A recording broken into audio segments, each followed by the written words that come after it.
hi le kuak ta tu ki kam din na khol sang a hi ke kha kam di top namun ay ngay lang kuak ta hi ke ya bangal ti sanin takli kal mo ang sa mo kam ti ya Imalik ay lam pa sing tang mi dia dinga borderline ya kam di ay mo nakikung hi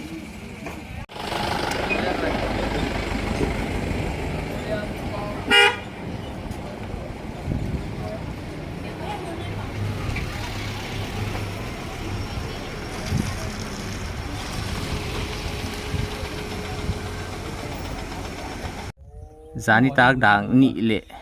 kim jing karlam dang ni le kim vela kha hiai mun ya hi akilat namun vela kha mei te te mi bangza hiam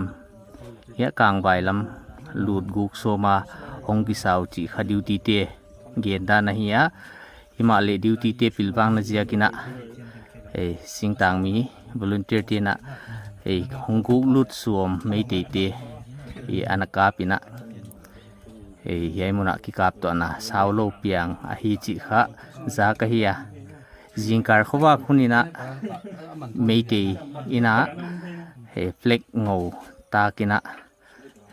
siluang lakhiau hidinga muan mo hi chi thu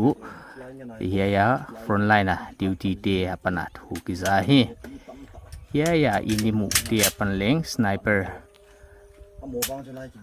to ma singtang mi te duty post ban kap jelu a hi chi bang leng tu nya go hitaka go chin khu veng nu nei pol kong tut khop na hang wa hi le tu ni nang zatame te in thuang pia wa ya I bunker tengo army ten suksia tong somo hi manina dal thai tanina idal dingu to manina tu ni na no veng te vakwanu na chiwa ko zong ko venga nu mei hiza kong kwan khewa army te do ding ina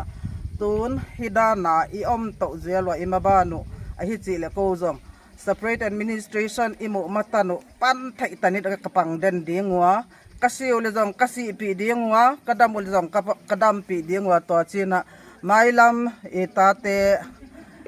khang thak te ka khwal nauna ka thai top tanuna kapang dingwa hi chi kongja saka hi tut na pen idana sepai te dana tut na pen that 27 tan dinga hiya ho matan hida ni na nit tengina nupi te kitudinga hi that 24 niya panina army te na hiya ibangkal te o le inaw pang te om na operation ne di